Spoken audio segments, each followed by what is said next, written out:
ছোট বাচ্চাদেরকে মসজিদে ঢুকতে দেন তো, না বের করে দেন? বের করে দেয়।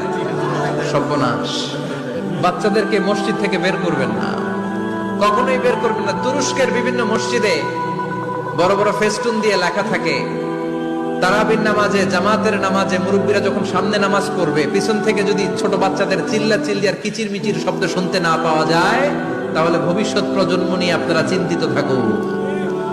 পিছনে যদি বাচ্চাদের হই হুল্লোড় না থাকে, চিল্লা ফাল্লা না থাকে, তার মানে নেক্সট জেনারেশন এগুলো মুসল্লি হবে না, এগুলো হবে ডাকাত। এজন্য ছোট বাচ্চাদেরকে মসজিদ থেকে তাড়িয়ে দেওয়া যাবে, এদেরকেও নিয়ে যাবে। এরা হাসতে খেলতে চলতে ফিরতে, আমি বাইরের যত জায়গায় তারাবি করেছি, অনেক দেশে তারাবি করেছি রমাদানে, ছোট বাচ্চারা পিছনে অনেক কিচির মিচির করে, হঠাৎ অ্যানাউন্সমেন্ট দেয়, বাবা মারা ছেলে মেয়েদেরকে শান্ত করেন। কিছুক্ষণ শান্ত, 2 রাকাত পরে আবার চিল্লাচিল্লি, আছে না নাই?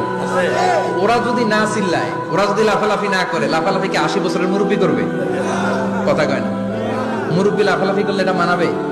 ছোট বাচ্চারা লাফালাফি করবে, একজন আরেকজনের কামড় দিবে, কাঁচের গ্লাস ভাঙবে, এটাই পৃথিবীর সৌন্দর্য। চিল্লায় বলেন ঠিক কিনা?